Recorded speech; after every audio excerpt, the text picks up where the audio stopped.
help them understand, when is the right time to actually get started with the growth prospects for a newsletter?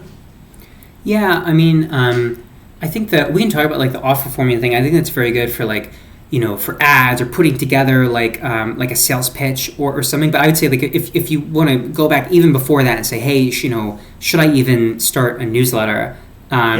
Maybe there's a couple things I've learned. So number one, I think that too many people start newsletters that are super general. Like you really need to choose a niche, and ideally a niche within a niche. So as an example, like what is the feed? Well, like we're an agency and we work with newsletter brands, but we've chosen really two specific ICPs or ideal customer profiles. One are like big personal brands, that's like Schwarzenegger or Tyler Dank or Jesse Pucci, and we've chosen more like newsletter native media companies like The Neuron and The Rundown, and then we specifically help them with mainly one thing, which is growing with paid ads on Facebook.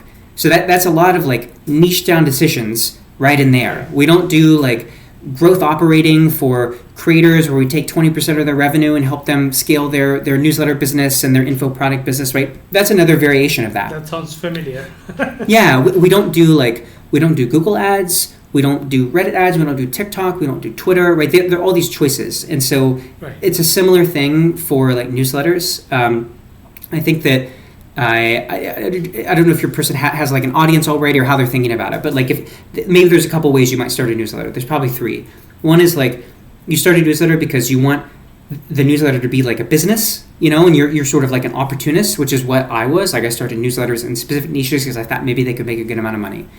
Category two is like maybe you're a creator, so you're already in some kind of niche and you want to use a newsletter to accelerate that. I think category three is you already have some type of business that's not media at all. Maybe you have an agency or whatever. It's maybe some type of B2B, some consumer business. Like, hey, can a newsletter help accelerate that or do something there? So I think it really depends based on which of those buckets you're in. But I'm talking about the opportunist. Like if you're starting a newsletter from scratch, you don't want to do AI. You want to do like AI for marketers specifically in e-commerce and how they can make ads. How could you make better ads with AI? That's a fantastic niche. I would start with that kind of ideation.